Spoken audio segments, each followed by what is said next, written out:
Eh bien, je vais donc ouvrir ce rendez-vous de l'INSEE qui va être consacré aujourd'hui à l'analyse de la fécondité, de son évolution et de ses déterminants sur les dernières années.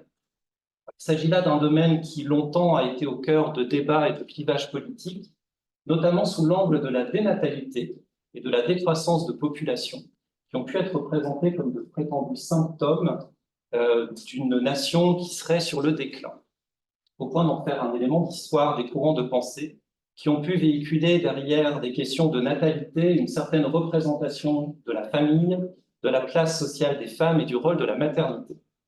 Un seul exemple, issu de ce panorama historique, la création à la fin du XIXe siècle, peu après la défaite de 1870, d'un courant de pensée conservateur dénommé l'Alliance nationale pour l'accroissement de la population, qui a été mis en place sous l'égide du docteur Bertillon, qui était démographe de tendance très conservatrice. La France était alors présentée comme moins fertile que son voisin et rival germanique, et l'Alliance nationale aura, pendant plusieurs décennies, jusqu'au lendemain de la Seconde Guerre mondiale, régulièrement utilisé les statistiques d'état civil comme un outil idéologique pour dénoncer une insuffisante fécondité française et un délitement du modèle familial traditionnel. Un discours qui a été battu en brèche pendant les 30 Glorieuses, qui correspondent également au baby-boom, avec un regain de la fécondité en France. Dans cette page d'histoire, nous nous positionnons désormais au début du XXIe siècle, et la France, à ce moment-là, apparaît même comme une exception sur la scène démographique européenne, avec une natalité plus soutenue qu'ailleurs. Du moins jusqu'aux toutes dernières années, où une inflexion à la baisse est engagée. Et pour faire le point sur ces évolutions toutes récentes, cette fois loin des postures idéologiques d'autrefois, dans un souci contemporain de compréhension scientifique, j'accueille Laurent Toulmont et en webconférence Yona Marchand et Lynn Marie-Nissen, chercheurs spécialisés sur les sujets de fécondité. Je vais brièvement vous introduire. Laurent Toulmont, vous êtes directeur de recherche à l'INED, donc l'Institut national des études démographiques, avec notamment 2 domaines de spécialisation, l'étude de la fécondité et ses déterminants en France et en Europe, et l'étude des structures familiales en France. Vous êtes responsable de l'unité de recherche fécondité, famille, sexualité à l'INED. Vous avez publié dans de multiples revues, dont la revue Population, dont vous êtes désormais co-rédacteur en chef, mais d'autres revues encore, comme Économie et Statistique, Demographic Research, Population Studies, European Journal of Population. Et vous avez également collaboré à la réalisation de plusieurs ouvrages démographiques, notamment le Dictionnaire de démographie et de sciences de la population, qui a été publié chez Roman Collin au début des années 2010. Alors, je ne vais pas citer toutes vos contributions, vous allez voir sur le site bibliographique de l'INED, et il y a près de 220 articles ou chapitres signés de votre plume qui sont recensés sur ce site bibliographique. Donc, pour les plus curieux, je vous invite à le consulter directement. Votre intervention ce jour portera sur les éléments de comparaison internationale sur la baisse de la fécondité et la trajectoire française de ce panorama, des réflexions qui sont d'ailleurs retracées dans un article publié en mars 2024 dans la revue Population en Société. La France, toujours une exception démographique en Europe, point d'interrogation. Je crois que vous avez amené quelques exemplaires qui ont été déposés à l'entrée de la salle. Alors, j'introduis aussi Yona Marchand. Yona, est-ce que vous m'entendez ? Oui, je vous entends.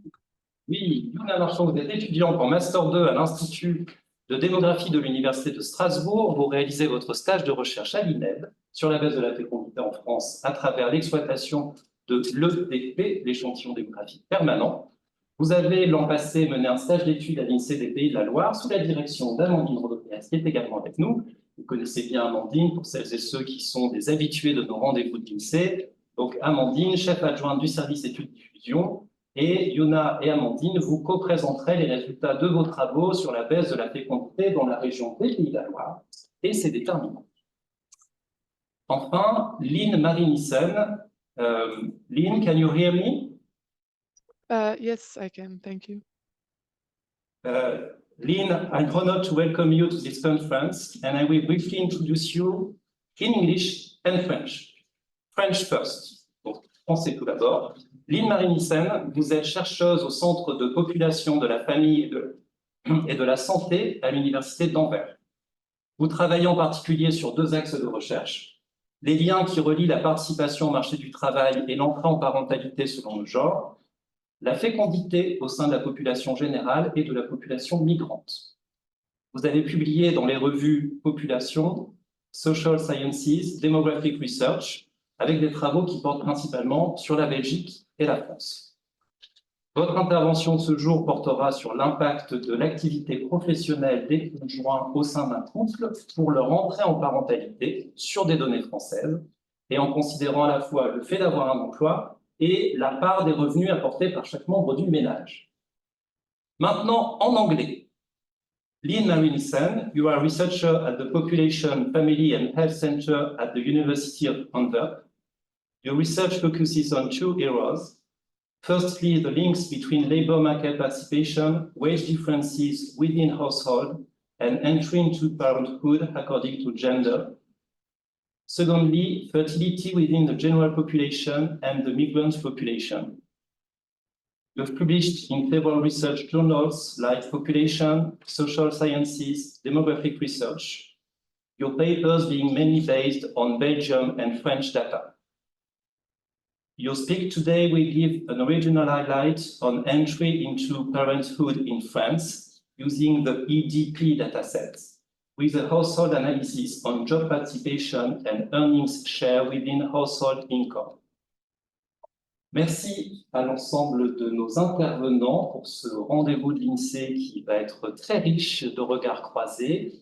Je me tourne vers les organisateurs et organisatrices. Avons-nous prévu un temps de questions-réponses en clôture ou à l'issue de chacune des interventions? À la fin de chaque intervention. Il y a 5-10 minutes en fait. De questions-réponses. Donc, à la fin de chaque intervention, n'hésitez pas à vous signaler dans la salle en webconférence. Et je vais d'abord céder la parole à Laurent Toulmont pour le premier éclairage. Merci. Merci beaucoup pour cette introduction. Alors, on va voir si ça fonctionne.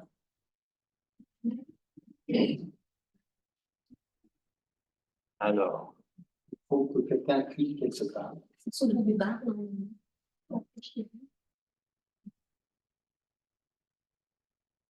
on a souvent cette tracasserie en roulant avec désactive les clics du diaporama. On va réactiver ça. Est-ce que ça marche? Clique sur le diaporama, s'il te plaît, David. Marché tout à l'heure.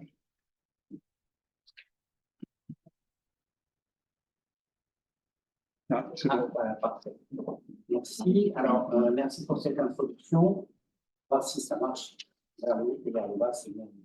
Donc, bon, tout d'abord, deux précisions factuelles. Hein.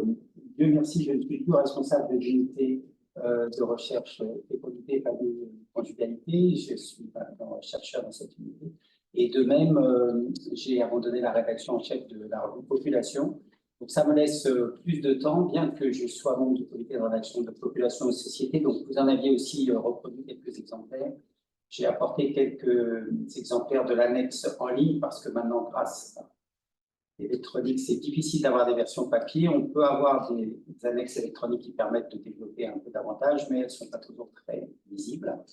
Et puis, donc, je suis responsable d'une enquête relations familiales et intergénérationnelles qui se fait dans le cadre du projet européen Generation and Gender Programme qui est en cours grâce à un échantillon qui a été fourni par l'INSEE. Donc, aujourd'hui, je vais vous parler d'abord de la baisse de la fécondité, donc un rappel sur le fait que la baisse est accélérée depuis 2014, et puis maintenant, 4 ans après l'épidémie de Covid, on peut voir un peu quelles sont les conséquences. Ensuite, et c'est l'élément qu'on développait dans le numéro de Population et Société de mars, quelles conséquences démographiques de nouveaux régimes, disons, qu'on voit apparaître depuis 2014, avec la baisse de la fécondité, mais aussi une augmentation du sol migratoire, et puis un choc de mortalité lié au Covid.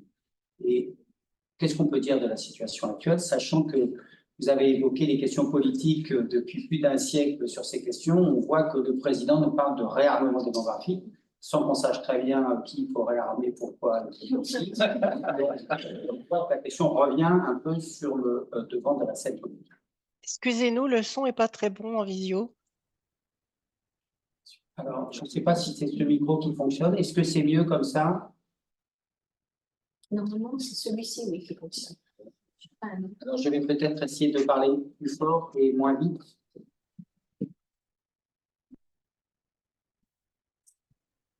Alors, donc, dites-moi si ça fonctionne mieux ou moins bien. C'est mieux. Merci. Donc, alors, concernant la chute récente de la fécondité, on voit ici, j'ai mis en rouge l'indicateur conjoncturel de fécondité pour la France, et puis différents pays d'Europe. Donc, on voit qu'il y avait un groupe de pays où la fécondité était élevée et elle a baissé davantage qu'en France, un peu plus tôt. En France, la baisse a été marquée seulement à partir de 2014, alors que dans les autres pays où la fécondité était élevée, elle avait baissé déjà en 2009-2010, juste après la crise économique. On voit que la France a gardé une fécondité élevée jusqu'en 2014, avant de baisser. Et puis, on voit la baisse très marquée. On voit la baisse très marquée pour l'année 2023. Mais on voit que cette baisse, elle fait écho un peu à une baisse qui a eu déjà lieu dans beaucoup d'autres pays. Alors malheureusement pour les autres pays, on n'a pas les données de 2023, mais il y a beaucoup de pays où la baisse a été marquée dès 2022. Il y avait une baisse importante de la fécondité. Alors grâce aux données de l'INSEE, on a des données mensuelles, mais il y a un groupe à Vienne qui produit aussi des données mensuelles de décès, mais aussi de naissance, et qui les désaisonnalise, ce qui permet de voir un peu mieux les variations. Et donc, dans le dernier numéro de Population et Société, on compare donc la France avec nos voisins européens. Donc, d'abord, les pays d'Europe de l'Ouest. Ici, vous voyez, la France est en noir, c'est la courbe la plus haute. Hein, et là, on voit deux choses. D'abord, la baisse a été moins marquée en France que dans les autres pays. Hein, c'est la partie gauche du graphique. Par contre, le premier confinement a donné lieu à une baisse des conceptions très importante, de l'ordre de 13% en France, comme dans la plupart des pays. Et puis, deuxième chose, donc dans l'année 2021, les naissances ont remonté un petit peu en France, mais elles sont remontées aussi dans beaucoup d'autres pays. On croyait que la baisse allait s'interrompre. En fait. Il y aura peut-être un baby boom avec le nouvel mode de vie, avec davantage de télétravail, plus d'angoisse peut-être sur les questions sociales, mais peut-être aussi un repli vers la famille. Et il n'en a rien été. À partir de 2022, la baisse a repris en France à partir de la mi-2022.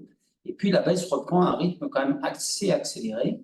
Alors pour ceux qui sont fans de conjoncture, on peut regarder l'INSEE publie tous les mois. Hein, donc on a vu les naissances de janvier, je crois, qui sont parlées cette semaine.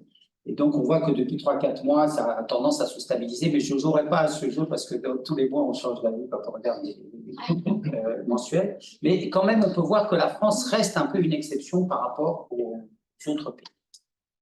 Et si on compare avec d'autres pays, ici les pays d'Europe du Nord, c'est encore plus marqué. Vous voyez, la baisse après le Covid a été plus marquée dans les pays d'Europe du Nord. Dans les pays d'Europe de l'Est, donc à part la Tchéquie, où là il y avait eu une augmentation importante de la fécondité quand tous les autres connaissaient une baisse, mais la baisse aussi est plus marquée depuis 2020. Et puis dans les pays d'Europe du Sud, là la fécondité était très basse, donc il y a vraiment une histoire un peu particulière. Il n'y a qu'au Portugal où la fécondité remonte.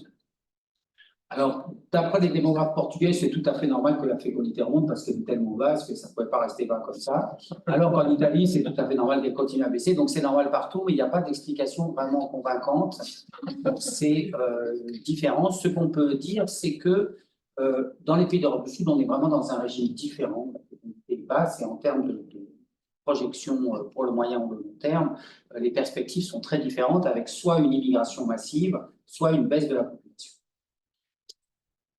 Alors, en France, est-ce que la baisse va se poursuivre? Donc, c'est la grande question. Et d'un côté, la baisse a lieu dans la plupart des pays voisins. Il y a plutôt une convergence en Europe vers des fécondités basses. On voit que les jeunes générations, dans les enquêtes, font référence à de nouvelles aspirations. Les jeunes, disons, jusqu'à 25 ou 30 ans, ils ont autre chose à faire que de faire des enfants. Soit ils profitent de la vie, soit ils essayent de s'intégrer dans le monde des adultes et trouver un logement, trouver un emploi, trouver un conjoint. Ce n'est pas des choses qui se font de façon très rapide. Il y a une fragilité de la situation des jeunes, avec des difficultés de logement aussi qui sont accrues. Mais d'un autre côté, en France, on a vu que la baisse est plus modérée que dans les autres pays. La population garde une confiance forte dans la politique d'aide aux familles. Alors la politique familiale, mais aussi la politique d'éducation. Notamment, on n'entend pas en France des discours sur le thème « ça coûte vraiment trop cher d'élever un enfant ». En France, on n'est pas extrêmement bon en termes d'éducation. Il y a un problème, on le voit dans les enquêtes PISA, mais les adultes ont l'idée que c'est à l'État, c'est sur l'État, sur les épaules de l'État que repose le fardeau d'éduquer les enfants. Égalité des chances, c'est le devoir de l'État. Alors qu'il y a beaucoup de pays où ce sont les parents qui vont devoir investir, et investir beaucoup dans les études universitaires, mais même dans les études secondaires, et que donc faire beaucoup d'enfants, c'est mettre en danger cet investissement éducatif. Et puis en France, il y a aussi une pression à avoir et une fois qu'on a un enfant, avoir un deuxième enfant. Et on voit aujourd'hui en France, par rapport à d'autres pays, c'est plus difficile pour les personnes qui déclarent vouloir rester sans enfant de l'assumer comme un choix de vie parfaitement normal et satisfaisant. Il y a toujours l'idée que en renonçant à faire des enfants, on va être mal considéré par le reste de la société. Et l'idéal, c'est à la fois, et notamment pour les femmes, de travailler pour qu'il y ait 2 salaires, éventuellement de faire carrière et d'élever les enfants. Alors les hommes sont censés travailler aussi et puis s'occuper des enfants, mais la pression est beaucoup moins forte sur eux. Mais par rapport à d'autres pays d'Europe, on voit qu'il y a un discours beaucoup moins clair de dire la conciliation, c'est trop difficile. Aujourd'hui, avoir des enfants et bien les élever, c'est un travail à plein temps. Travailler, c'est aussi un travail à plein temps, et donc il faut choisir. Et donc il y a des couples qui disent, il y en a un des deux, et le plus souvent la femme, qui va choisir d'élever des enfants et de ne pas travailler, ou de travailler à temps partiel, va renoncer à faire carrière. Il y a d'autres couples qui disent, on renonce à faire des enfants de façon à pouvoir avoir 2 salaires et 2 personnes qui font. En France, on n'a pas tellement ce discours. Les gens qui ne veulent pas d'enfants, souvent, font référence au réchauffement climatique, à l'épuisement des ressources. Mais quand, dans le secret de la chambre, on décide d'arrêter la contraception pour avoir une grossesse tout de suite, la planète, elle est un peu loin. Et donc, la décision de faire des enfants, c'est de plus en plus une décision positive. Aujourd'hui, les couples n'ont plus peur, et notamment les femmes n'ont plus peur de tomber enceinte. Grâce à la contraception, grâce à la possibilité de recourir à l'avortement, la décision d'avoir un enfant devient une décision positive, d'arrêter la contraception pour avoir un enfant tout de suite. Et ça change beaucoup les déterminants des choix de fécondité. Alors, on a comparé, donc je vous ai parlé de l'évolution de la fécondité. Par rapport aux dernières projections de l'INSEE, je vous ai mis en bleu ce qu'on savait du sol migratoire, vous voyez, entre 0 et 50 000, grosso modo.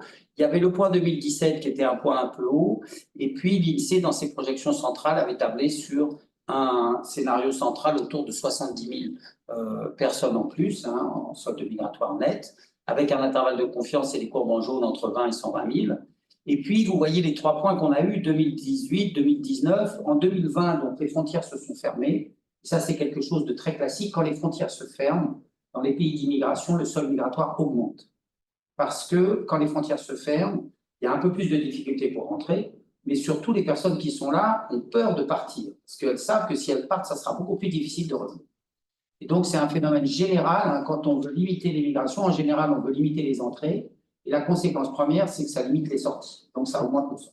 C'est ce qui s'est passé en 2020. Et puis, depuis, je ne vais pas revenir sur la façon dont l'INSEE estime le sol migratoire à partir des enquêtes annuelles de recensement, mais avec un certain retard, parce que c'est assez fluctuant. Mais ça n'empêche que dans pratiquement tous les pays d'Europe, il y a une augmentation des sols migratoires.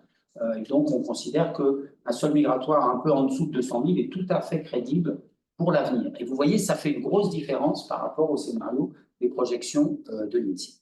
En termes de mortalité, vous avez en noir ce qui s'est passé, donc la crise de 2020, et puis l'INSEE espérait qu'on reviendrait, disons, à la tendance, qui était déjà une tendance un peu pessimiste, il y avait un ralentissement des progrès contre la mort dans les années 2010, et puis 2021 a été une mauvaise année, 2022 a été une mauvaise année, avec des épidémies de grippe, des nouveaux variants du Covid, des épisodes de canicule.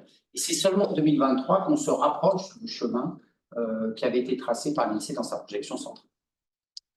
Du coup, on a fait une projection en reprenant le scénario de mortalité, en faisant un sol migratoire à 180 000 et avec une fécondité à 1,67, qui est la valeur de 2023, à supposer qu'elle reste stable à l'avenir, ce qui est un peu discutable évidemment comme hypothèse. Et ce qu'on voit, c'est la courbe en rouge ici. On est au-dessus du scénario central de l'INSEE et on ne voit plus la baisse à partir des années 2040 qu'on voyait dans les projections dans le scénario central. En deux mots, hein, la fécondité est un peu plus basse, en dessous de 1,7, mais avec un sol migratoire plus important. D'abord, on a plus de migrants, donc on a plus d'adultes, et en plus, dans les migrants, on a des femmes migrantes qui font elles-mêmes des enfants. Et donc, à horizon 2070, on a autant de naissances dans les deux scénarios. Mais on a une population plus jeune avec plus d'adultes, et bon, le nombre de vieux reste, lui, ce qu'il est, puisque le sol migratoire touche assez peu les personnes âgées. Donc, de toute façon, dans les deux, donc là, on a mis en point le nouveau scénario. Vous voyez le nombre de naissances en rouge qui retrouve à peu près le scénario central, puisque, comme je l'ai dit, la fécondité est un peu plus basse, mais il y a plus de femmes en âge d'avoir des enfants grâce au sol migratoire. Par contre, les décès, eux, de toute façon, ils vont augmenter avec la vague des baby-boomers. Hein. Vous vous souvenez, en 2006, on parlait du choc des retraites, parce qu'à l'époque, la retraite, c'était 60 ans, et 1946, plus de 60, ça c'était 2006. Et maintenant, eh ben, les baby-boomers, ils atteignent 77, 78 ans, donc ils commencent à mourir, et on voit l'augmentation des décès à horizon 2040, hein, une augmentation importante du nombre de décès, et une stabilisation à un niveau beaucoup plus élevé qu'aujourd'hui, hein, entre, disons, aux alentours de 800 000 décès dans les décennies 2050 et suivantes.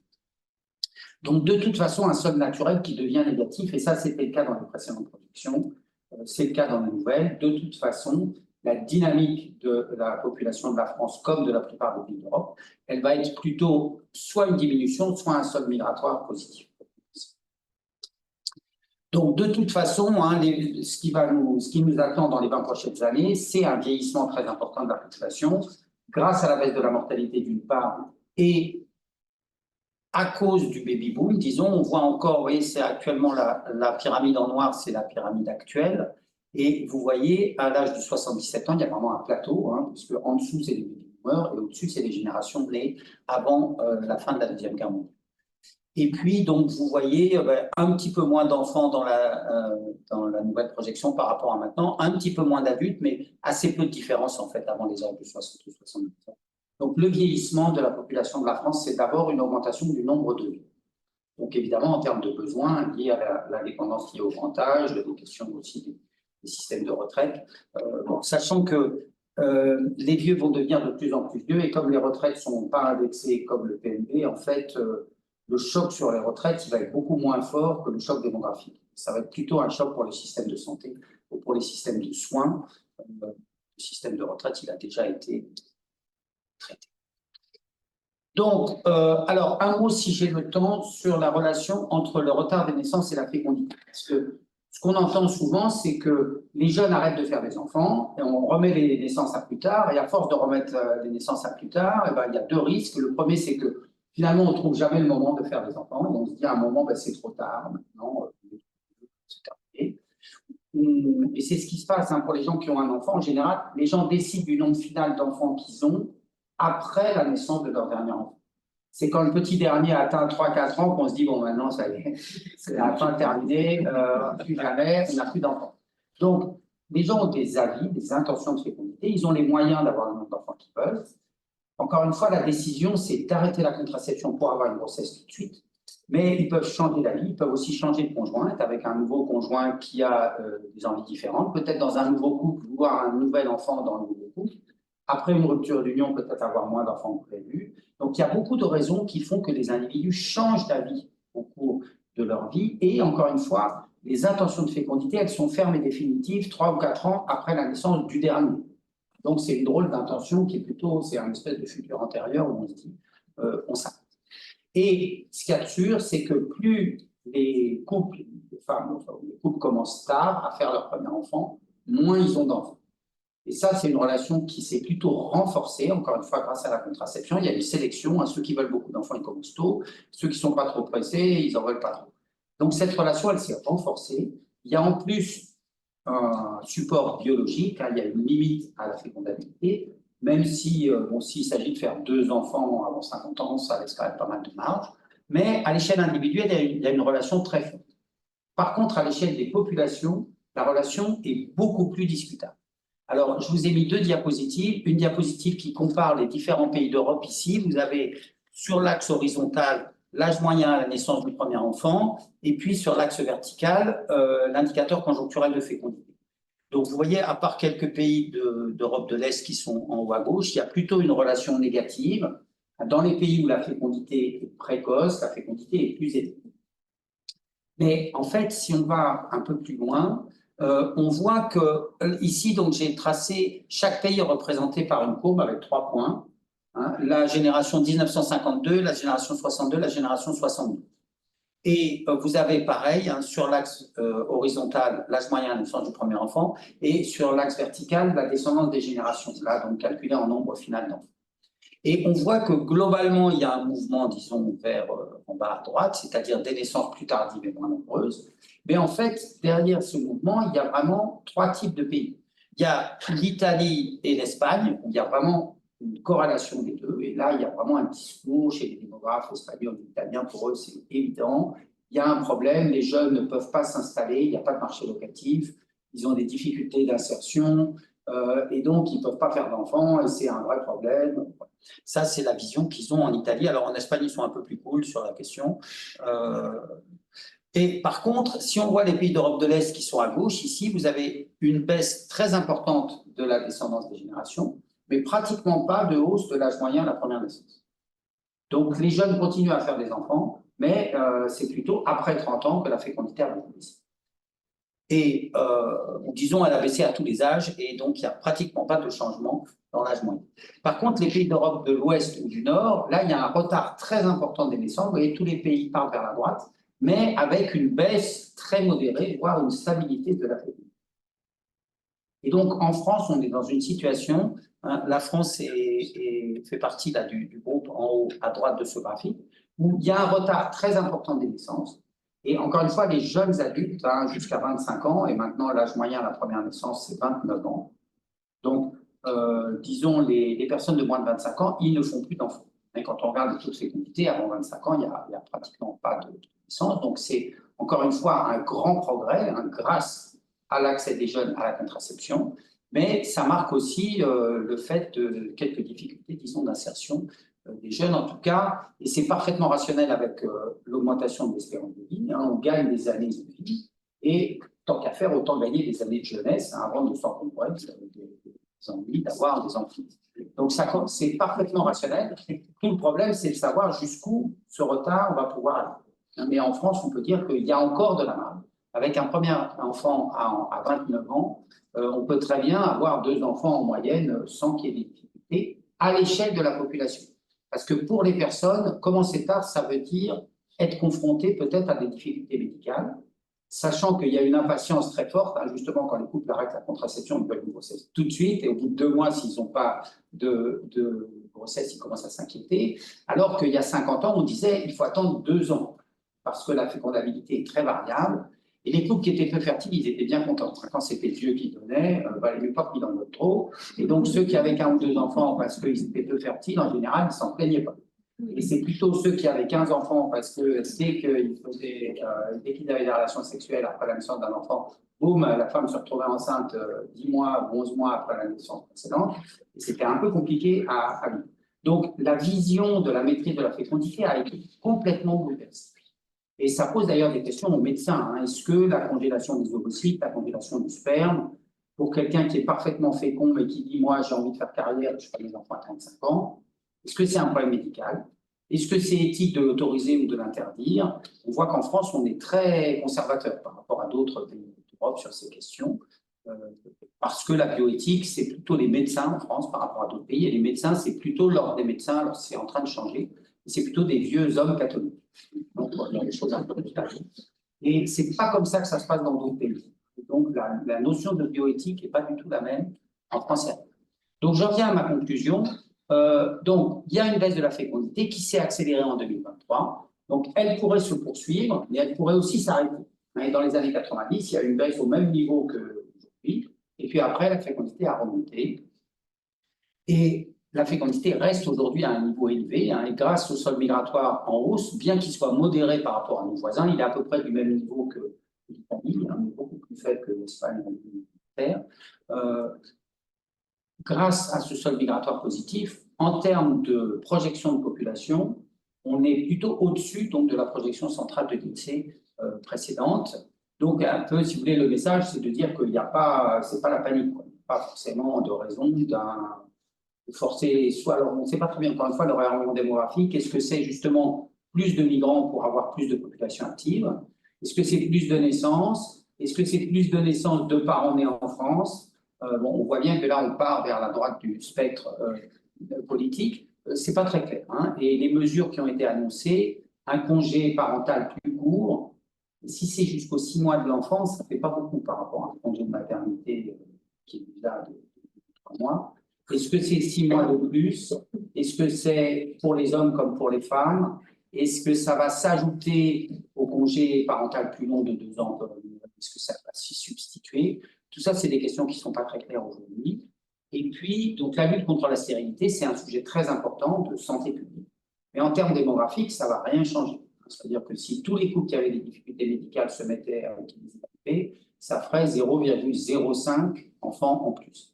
Or, 0,05, c'est un tiers de la baisse entre 2022 et 2023. Vous voyez, pas du tout dans les ordres de grandeur.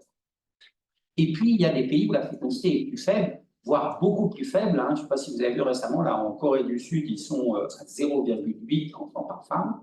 Donc, à ce compte-là, la population est plus que divisée par 2 tous les 30 ans, d'une génération à l'autre. Et en un siècle, elle est pratiquement divisée par 10. Donc, vous voyez, il y a des perspectives de long terme, alors que nous, en France, si on a des perspectives de diminution, si la mortalité se stabilise après 2070, on pourrait peut-être perdre 30% de la population en 2 siècles. Vous voyez, perdre 30% en 2 siècles ou bien être divisé par 10 en un siècle, ce n'est pas du tout la même chose, hein, en termes d'ajustement de la.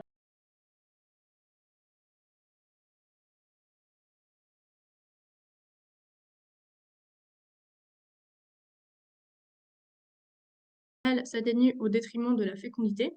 Donc, je vais commencer par d'abord me présenter rapidement et présenter le contexte de l'étude avant de venir aux résultats. Donc, je suis Yuna Marchand, je suis étudiante en Master 2 de démographie à l'Université de Strasbourg. Et l'année dernière, dans le cadre de mes études, j'ai intégré le service études et diffusion et sous la direction d'Amandine Rodriguez, j'ai donc effectué un stage d'une durée de 2 mois pour essayer de comprendre la baisse de la fécondité dans la région. Donc, c'était une question qui revenait régulièrement, notamment à travers les bilans démographiques.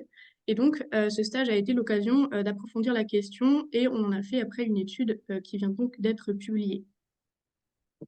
Donc, dans un premier temps, on va donc faire un retour sur un demi-siècle de fécondité. Je ne sais pas si on peut passer la diaporama.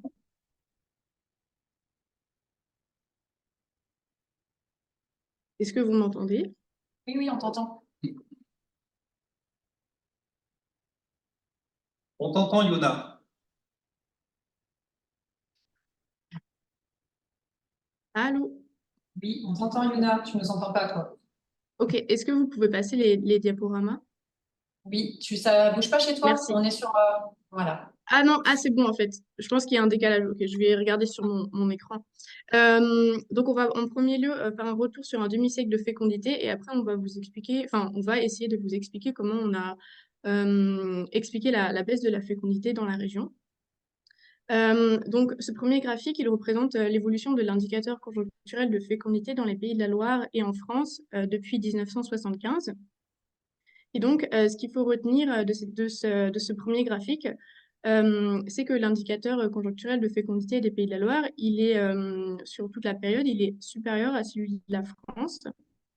C'est notamment le cas pour certaines périodes où il est largement supérieur. Par exemple, en 1975, avec un ICF qui est aux alentours, qui se situe aux alentours de 2,28 enfants par femme, alors qu'en France, il est aux alentours de 1,92, pardon. Et en fait, quand on regarde vers la droite de la courbe, à partir de 2014, on voit clairement que l'indicateur conjoncturel de fécondité des Pays de la Loire, il a baissé assez fortement et il rejoint presque le niveau de la France métropolitaine, alors qu'auparavant, il était bien supérieur. Donc, on voit aussi en 2021 le rebond qui fait écho à l'épidémie de coronavirus. Et après, on a la baisse qui reprend assez fortement et les niveaux sont quasiment équivalents avec aujourd'hui donc des ICF qui sont très proches. Ensuite, le second graphique représente donc la distribution par âge de la fécondité, donc en représentant les Pays de la Loire et la France métropolitaine en 1975 et en 2023. Donc, on a deux choses qu'on peut retenir de ce graphique. Premièrement, on peut voir le décalage de l'âge à la naissance avec les courbes à la fois de la France et des Pays de la Loire qui se décalent vers la droite, avec donc un décalage de l'âge à la naissance qui passe de à peu près 23 ans à 29 ans aujourd'hui. Donc, de manière similaire à la fois en France et dans les Pays de la Loire. Le deuxième élément à retenir, c'est du coup cet aplatissement de la baisse de la fécondité qu'on retrouve donc dans l'aplatissement des courbes ici, avec du coup la courbe par exemple des taux de fécondité des Pays de la Loire qui passe quand on regarde le sommet de la courbe, on voit que le sommet passe d'un nombre de naissances de 18 naissances par femme à 14 naissances par femme à l'âge à la fécondité à l'âge à laquelle la fécondité est la plus forte, pardon. Et en France, on passe, donc pareil, pour le sommet, on passe de 15 naissances par femme à l'âge à la fécondité est la plus forte à environ 12 naissances par femme. Donc on a une baisse qui est un peu plus forte pour la France. Et donc ensuite, on peut s'intéresser aux disparités départementales qu'il y a quand on regarde l'ICF. Car aujourd'hui, donc la région des Pays de la Loire a un ICF de 1,68 enfants par femme, alors qu'il était de 2,28 enfants par femme en 1975. Et en fait, derrière ce chiffre, on a des différences départementales qui sont assez fortes, avec par exemple la Mayenne et la Sarthe qui se situent largement au-dessus de la moyenne, avec presque 2 enfants par femme en moyenne. Alors qu'au contraire, la Loire-Atlantique a un ICF qui est beaucoup plus bas, qui se situe à 1,6 enfants par femme. Et en fait, derrière ce chiffre donc de 1,68, on a le poids de la population qui est différent dans les départements, ce qui fait que la Mayenne, par exemple, elle conserve une part assez faible, moins de 10% des femmes de 15 à 49 ans sont mayennaises et donc elles vont jouer peu dans la fécondité de la région. Et au contraire, la Loire-Atlantique, qui représente aujourd'hui presque 40%, qui concentre aujourd'hui presque 40% de la population en âge de procréer, elle a donc un ICF qui est beaucoup plus faible et donc elle va avoir un poids qui est beaucoup plus fort dans l'indicateur conjoncturel de fécondité de la région. Et donc, face à cette baisse de la fécondité, c'est inévitablement lié à des changements dans la composition des familles. Et donc, sur ce graphique, on peut voir la répartition des femmes de 15 à 49 ans en fonction du nombre d'enfants avec lesquels elles vivent. On peut voir que les mères d'au moins 3 enfants étaient en proportion très nombreuse dans les Pays de la Loire en 1975, avec presque 28% des femmes qui vivaient avec 3 enfants ou plus, alors qu'en France, cette même proportion en 1975 était de 21% environ, donc on avait vraiment une spécificité régionale. Et aujourd'hui, en 2020, on peut voir qu'il n'y a presque plus de différence entre la France et les Pays de la Loire, avec à peu près entre 14 et 15% de femmes qui vivent avec 3 enfants ou plus. Donc, on peut voir au contraire la part de femmes qui vivent avec 2 enfants qui sont plus nombreuses et les mères d'un enfant qui sont moins nombreuses dans les Pays de la Loire par rapport à la France aujourd'hui. Et donc, on a voulu essayer de comprendre voilà, qu'est-ce qu'il y a derrière ces chiffres et quels sont les déterminants de la fécondité. Et donc, je vous présente sur la gauche, on a c'est un graphique de l'étude de Sandra Bray qui a été publiée en 2017 qui s'intitule « Évolution de la taille des familles au fil des générations en France ». Et Sandra Bray, donc, elle illustre ici les probabilités d'agrandissement en France au fil des générations.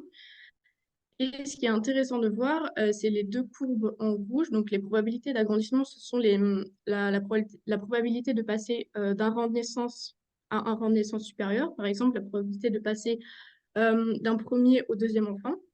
Et ce qu'on voit, c'est que donc la courbe en rouge qui n'est pas en pointillé, c'est la probabilité de passer de la deuxième à la troisième naissance.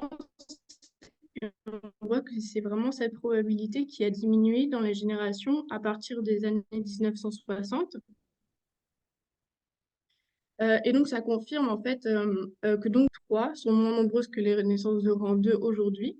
Et donc, on a voulu essayer d'expliquer justement ce phénomène en mettant en place une régression logistique. Donc, une régression logistique, c'est un modèle statistique qui permet d'étudier la relation entre des variables explicatives et une variable à expliquer.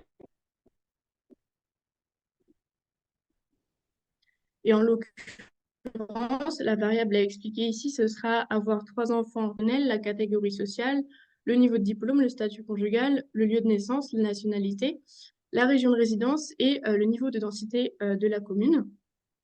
Et donc, nous nous sommes basés sur le recensement de la population pour avoir donc ces données. Et nous avons fait l'hypothèse que les enfants qui sont déclarés comme cohabitants avec la mère sont les enfants de la mère et donc permettraient d'approcher la fécondité.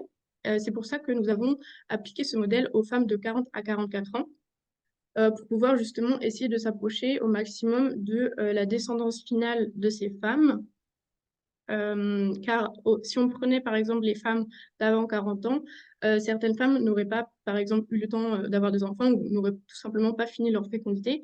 Et au-delà de 44 ans, on a le risque que les enfants décohabitent du logement parental et donc ne vont plus être recensés dans le même bulletin de recensement que les femmes et donc on n'aurait pas l'information sur la fécondité. Donc voilà pour un peu l'explication de la méthode. Et maintenant, Amandine va pouvoir vous présenter donc, les résultats. Voilà, donc moi je vais vous présenter les résultats de cette régression en vous prévenant à l'avance que nous n'avons pas établi de lien de causalité, bien sûr. Donc le premier facteur qui ressort dans notre régression, c'est le niveau d'activité des femmes. Vous avez un petit tableau ici qui vous donne le résultat de la régression, à savoir que donc, nous avons choisi la variable temps plein comme variable de référence. Et donc, vous voyez que les femmes inactives ont 18 points de probabilité de plus que les femmes à temps plein d'avoir 3 enfants en plus plutôt que 2. En dessous, je vous ai mis un petit graphique qui vous montre bien la place des femmes vis-à-vis de l'activité. Pour les Pays de la Loire en bleu, pour la France en rouge, les couleurs foncées pour représenter 2020 et les couleurs claires pour représenter 1975. Et donc, vous voyez que ma proportion de femmes inactives, elle est passée de 43% en 1975 à 11% en 2020. On est en train quand même de comparer deux mondes bien différents, mais c'est intéressant de se poser pour se rendre compte que sur cette variable, il s'est passé quand même beaucoup de choses en un demi-siècle, et donc les femmes sont de plus en plus actives. Ce qui veut dire que l'enjeu de la conciliation des temps de la vie professionnelle et donc de la vie familiale est un enjeu d'autant plus important donc, en 2020. Et on sait que le partage des tâches domestiques et du temps à s'occuper des enfants reste inégal entre les femmes et les hommes. Alors, il y a certaines variables qui peuvent faciliter cette conciliation des temps, et notamment le temps partiel. Vous voyez dans mon tableau que les femmes à temps partiel ont une probabilité supérieure de 9 points aux femmes à temps plein d'avoir 3 enfants en plus plutôt que 2. Et nous avons dans les Pays de la Loire 21% des femmes qui sont à temps partiel contre 17% en France. C'est d'ailleurs le taux de temps partiel féminin le plus élevé de France métropolitaine. Autre aspect qui peut venir faciliter cette conciliation vie professionnelle, vie familiale, c'est le mode de garde. Et on sait que dans la région, il y a une offre de garde abondante. Voilà qui va être favorable aussi à cette conciliation des temps. Le deuxième facteur qui ressort, c'est les métiers occupés. Et les métiers féminins ont évolué au cours du temps, comme vous pouvez le voir ici. Donc, dans le cas des métiers, nous avons choisi la modalité employée comme valeur de référence. Et vous voyez par exemple que les agricultrices ont 9 points de probabilité de plus que les employés d'avoir 3 enfants en plus plutôt que 2. Si vous vous intéressez au petit graphique, à droite, vous voyez qu'il y avait une spécificité assez forte sur la proportion d'agricultrices dans la population en 75, 9% contre 3% pour la France. Et vous voyez que cette spécificité s'est effacée. En 2020, elle n'existe plus. La France, comme les Pays de la Loire, sont autour des 1% de femmes agricultrices dans la population. Donc voilà qui peut alimenter notre phénomène de baisse, mais même plus que ça, notre phénomène de convergence du niveau de fécondité de la région vers le niveau national. Et puis, à l'autre bout du spectre, vous avez aussi les femmes cadres, professions intellectuelles supérieures, professions intermédiaires, qui, elles, vous voyez, ont une probabilité moindre d'avoir 3 enfants plutôt que 2 que nos femmes employées. Et vous voyez qu'en France, comme dans les Pays de la Loire, eh bien, la proportion de cadres, de professions intellectuelles supérieures, de professions intermédiaires a augmenté. Troisième facteur, l'allongement des études, qui oriente la fécondité à la baisse, puisqu'on le sait, elle retarde l'âge au premier enfant. Donc, sur l'allongement des études, la modalité de référence, c'est le bac. Et vous voyez que finalement, mon tableau est relativement ordonné en fonction du niveau de diplôme, et que ce sont les femmes sans diplôme qui ont la différence de probabilité la plus forte avec les femmes qui ont le bac, d'avoir 3 enfants ou plus plutôt que 2, puisqu'il y a 10 points d'écart. Sur la droite, vous voyez que la proportion de femmes sans diplôme a nettement diminué dans la région comme au niveau national. On est passé pour les Pays de la Loire de 72% de femmes sans diplôme à 9%. Et vous voyez aussi que l'équilibre entre la région et le niveau national s'est inversé. Puisqu'en 1975, on avait plus de femmes sans diplôme dans la région que la moyenne nationale. Et c'est l'inverse en 2020, on en a moins.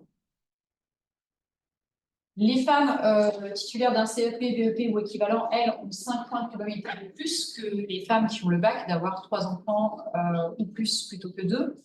Et là, vous voyez que c'est un peu, c'est relativement plat, même si on voit quand même un petit peu qu'on a un peu plus de CAP, BEP dans la région qu'au niveau national, à mettre en lien avec l'appareil productif des Pays de la Loire et le fait que la désindustrialisation a été un peu moins marquée sur le territoire. Et puis, bien sûr, les femmes qui ont un niveau de diplôme supérieur au bac, qui, elles, ont une probabilité moindre d'avoir 3 enfants de plus plutôt que 2 par rapport aux femmes qui ont le bac. Et vous voyez que là, comme au niveau national, on a un niveau de diplôme qui a largement augmenté dans notre population. Donc, les femmes sont de plus en plus diplômées et cela retarde l'âge au premier emploi.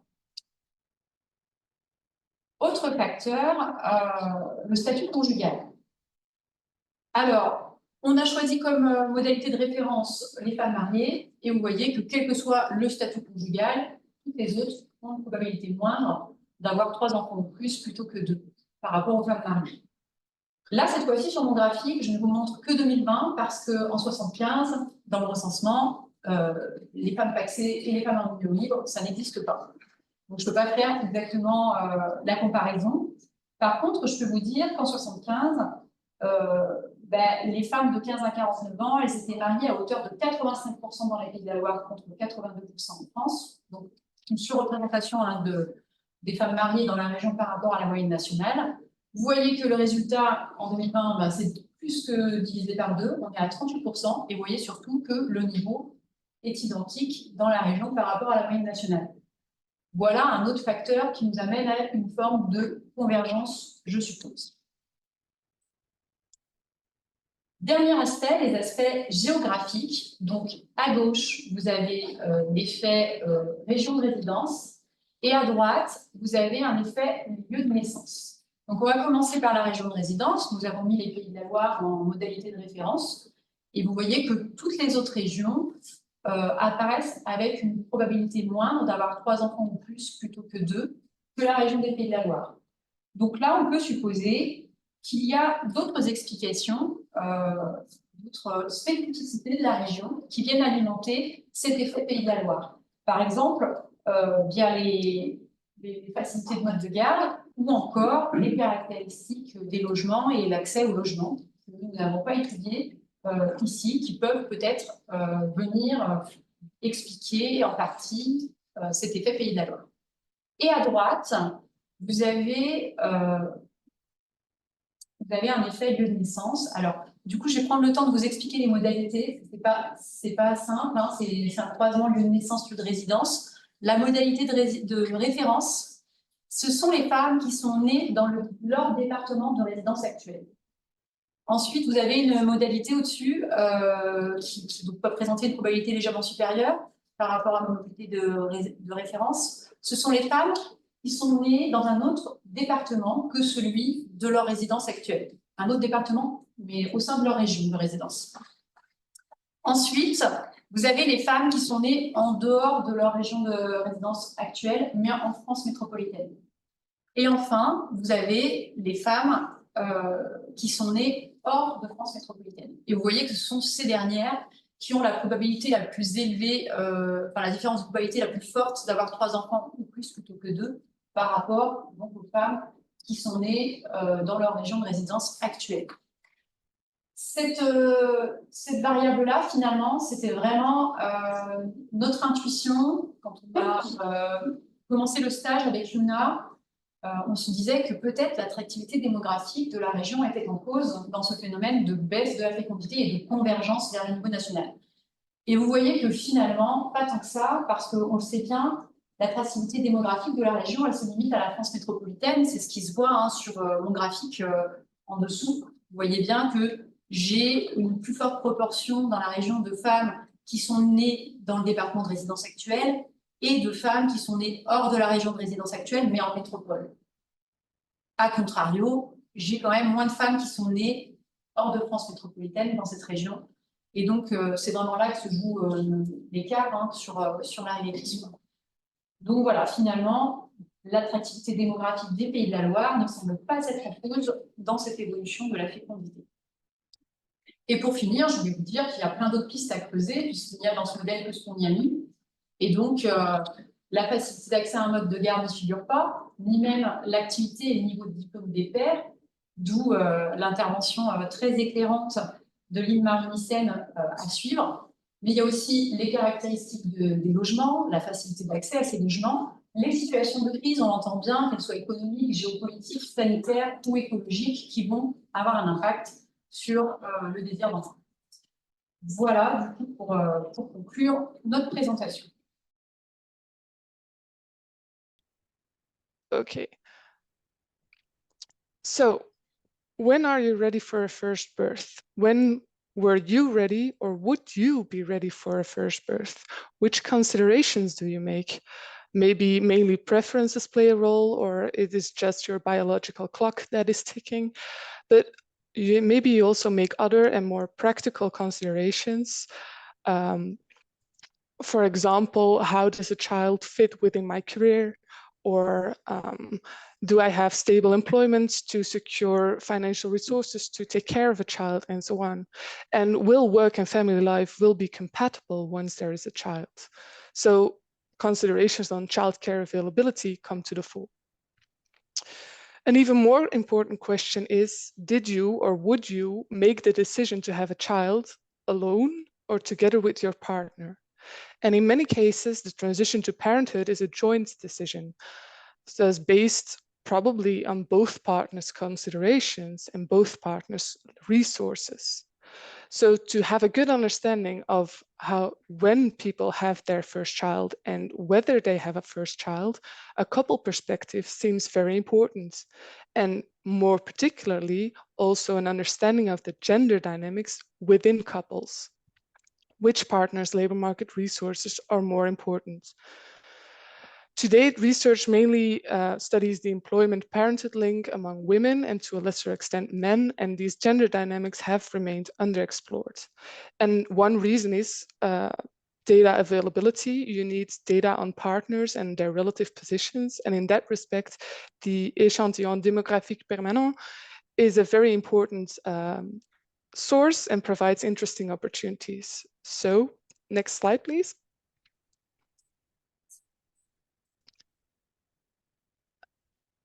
It's coming. Yes, thank you. So that's what I did. I used the Échantillon Démographique Permanent, for which I have to thank INETS for letting me be part of their projects, in the context of which I had access to these data. And I studied couple-level gender dynamics in the employment parenthood link in France. So who am I? I'm Leen Marijnissen. I've been introduced already, but I am a postdoctoral researcher at the University of Antwerp, and more specifically the demography unit at the Center for Population, Family and Health. The research I present today was part of my PhD research, but also today, I still do research on fertility, specifically migrant fertility, but I've also been part of a project where we developed a microsimulation model of fertility, which has been used, for example, by the Belgian Federal Planning Bureau in their fertility assumption for long-term population projections and so on. So that's a bit how our work. But today, I thus will talk about partners' relative characteristics and entry into parenthood. So next slide, please.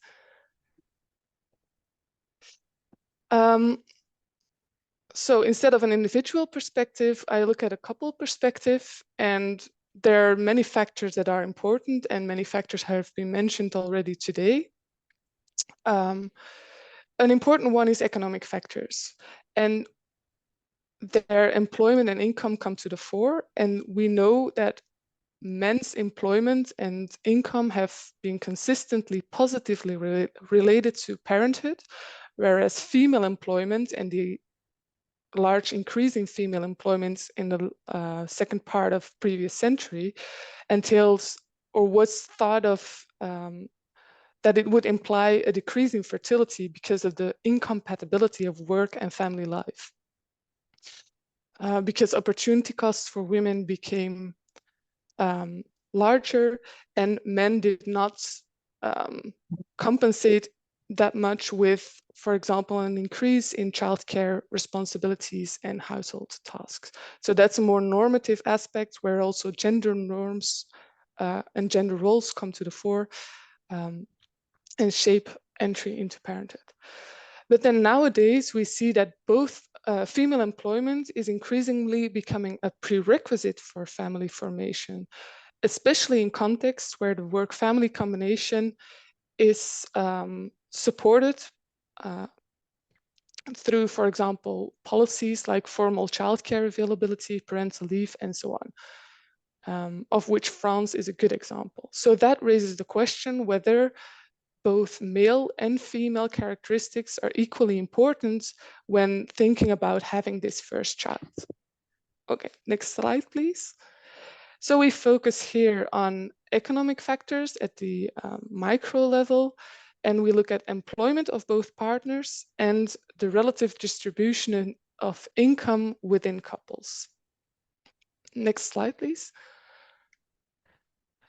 We performed this research in France because of the rich data, but also because it is an interesting context. It has relatively high fertility, as we saw also in previous presentations, and certainly compared to other European countries. And it also has quite extensive work-family policies, such as childcare, parental leave, and so on. And that contrasts with Nordic countries that have more extensive work-family policies that are degenderizing, with Southern European context with limited support, and Eastern European context that only later started to invest in dual earner households or dual earner couples. So France is a context where we could expect more gender equal preconditions to parenthood based on the fact that they have extensive work-family policies. It is normatively appreciated that women work while having a child, and Yeah, well, in that case, it could be expected that if both partners are employed, for example, that would be a favorable situation to make the transition to parenthood. On the other hand, because these family policies are mainly targeted at dual earners and alleviating female responsibilities rather than promoting gender equality, and because there are still unequal opportunity costs for women and men, it could be that these labor market preconditions are, on the other hand, still gendered. So how did we examine that? Next slide, please.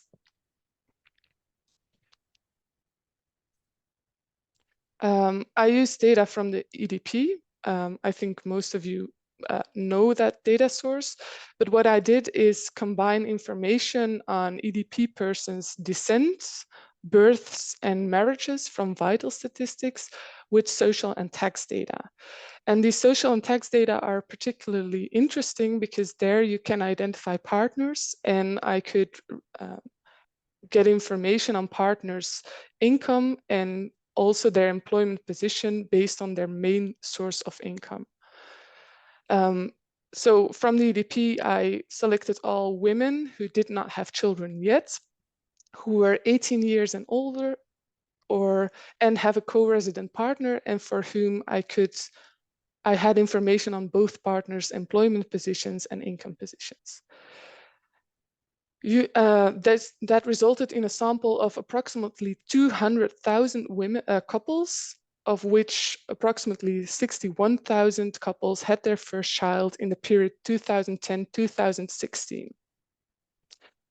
I modeled first birth using discrete time hazard models, and it was actually the conception leading to a first birth to avoid reverse causality.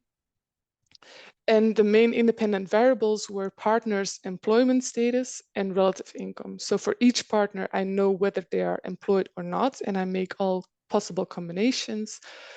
And relative income shows whether the female partner earns less than 40% of the household income, or whether the female partner earns between 40 and 60%, which I consider relatively equal incomes of both partners, or whether the female partner earns more than 60%. So these are the main variables of interest. And of course, we also include age of the female partner in the models, education of the female partner, whether they are married or not, and whether the female partner has a foreign origin or a migration background. So before looking into the results of these hazard models, I will show you some descriptive results. Next slide, please. On this distribution of income and employment within couples. So our first question is, which partner is employed? And there you see that it varies a little bit by age of the female partner. So on the x-axis, you see age of the female partner. And then you see that from the age of 20 onwards, the largest share of couples are couples where both partners are employed, so dual earners. Then the next in line are couples where only the male partner is employed. It's also relatively stable over different ages. A smaller part where only the female partner is employed, and a very small part where neither partner is employed. Okay, next slide, please. Then if we look at the distribution of income, similar figure, we see that that differs by age. So there is, first of all, a relatively large share of couples where the male partner has a higher income than the female partner, which we call male main earner couples. And that is particularly large among young ages, but also at later ages, that share of couples remains substantively large. Then there's a share of couples where the female partner earns more than our male partner that is relatively stable across ages. And then there's a share of couples where both partners have a relatively equal income, and that ranges percentages from 50 to 53% between the ages of 25 and 30.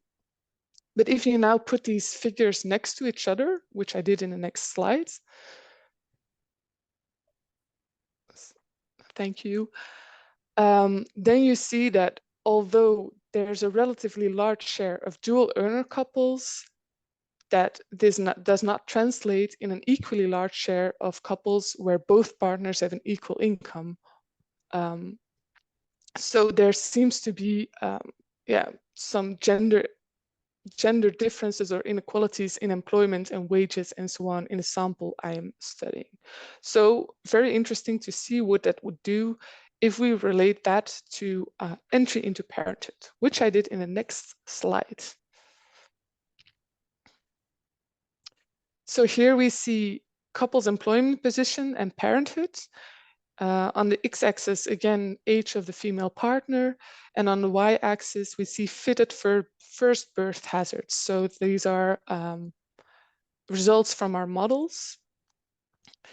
And here you see that at very young ages, the highest first birth hazards, so the probability of having a first birth at that age, given that you did not have a first birth before, that probability is highest among couples where both partners are not employed at very young ages, followed by couples where only one partner is employed. But then you see that at later ages, at more childbearing prime ages, the highest first birth hazards are seen among couples where both partners are employed. And then followed by couples where only one partner.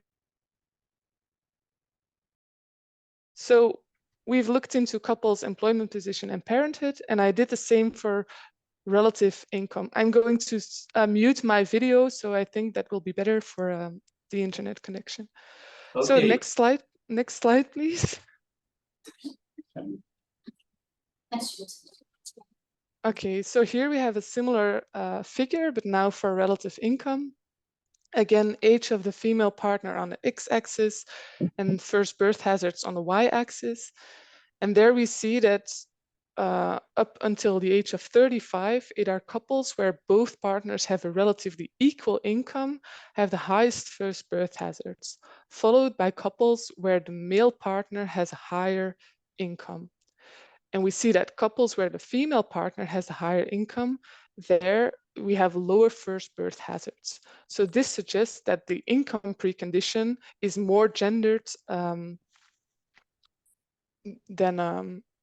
for example, the employment precondition. So what can we conclude based on these findings? Next slide, please. Very briefly, which couples are more ready for a first birth in France in the period I considered, like 2010-2016, well, those where both partners are employed, and those couples where both partners have a relatively equal income or the male partner has a higher income. Next slide, please. So what does that imply with respect to gender equality in partners' labor market preconditions for a first birth in France? First, with respect to employment, I would say it seems that the context of France seems a relatively suitable environment to reduce gender disparities in the employment parenthood link, but that is not the case with respect to income, because there we still see gendered associations. Next slide, please.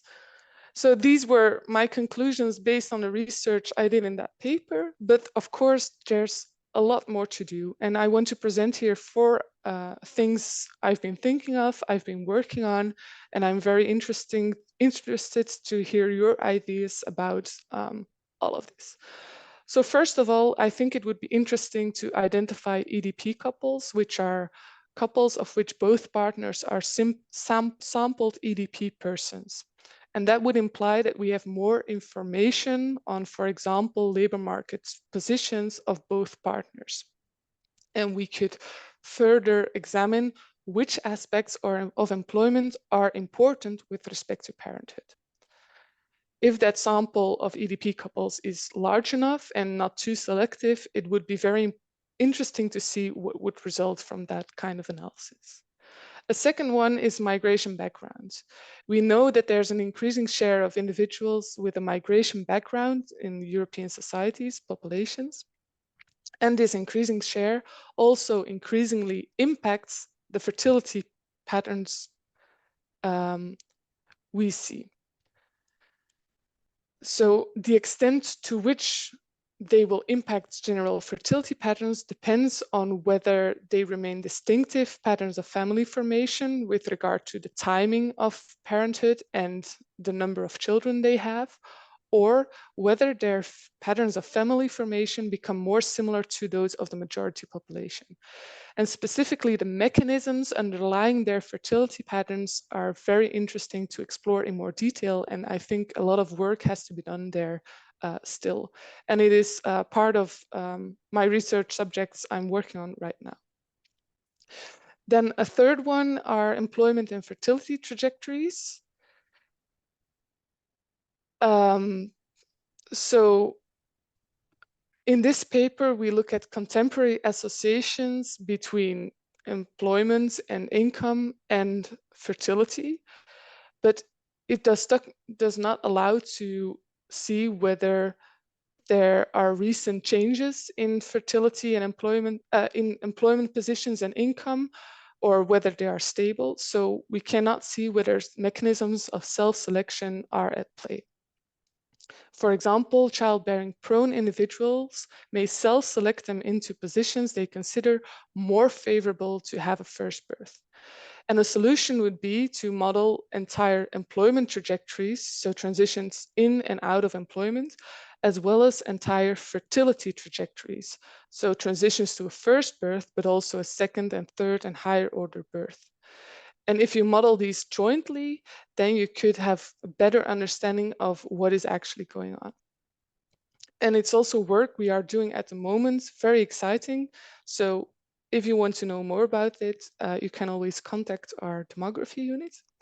And a final one is the link between micro and macro.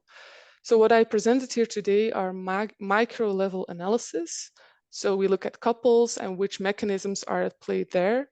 But it is very difficult to grasp what that means with respect to fertility levels. What does it explain? And there it is very interesting to make the link between these analysis we do at micro level and aggregate level indicators of fertility. And that's something you can do with micro simulation. Also something we are working on, and we have a recent publication that takes that approach and yields some very, very interesting results. So again, if you would like to know more about it or have thoughts, I would be very interested in discussing them. So thank you very much for your attention. Alors, quelques mots de conclusion. D'abord, pour souligner à travers les différents éclairages toute l'importance de notre appareil statistique sur la mesure des naissances et sur la compréhension des comportements de fécondité. Je note qu'à travers les différents travaux, il nous faut à la fois pouvoir, année après année, voire mois après mois, rendre compte de ce qu'il en est des comportements de fécondité pour mesurer les inflexions, les changements de trajectoire qui peuvent parfois se faire sur des temporalités courtes, même s'il peut y avoir du bruit conjoncturel. On note aussi que sur parfois 1 an, 2 ans, 3 ans, il y a une inflexion forte de tendance démographique. Et pour le statisticien public, veiller à mettre à disposition cette information, c'est sans doute essentiel pour que les démographes puissent capter ces premiers signaux. C'est important aussi de donner un système d'information qui permette de relier ces comportements de fécondité avec l'ensemble des descripteurs à l'échelle de chaque membre du couple, comme nous venons de voir dans la dernière étude, pour appréhender ce qu'il en est des considérations socio-professionnelles comme autant de déterminants. Nous l'avons vu avec l'étude qui vient d'être présentée par Lille, mais aussi à l'échelle régionale, avec des particularités régionales qui s'estompent en termes de comportement socio-professionnel et qui se retraduisent en termes de comportement démographique.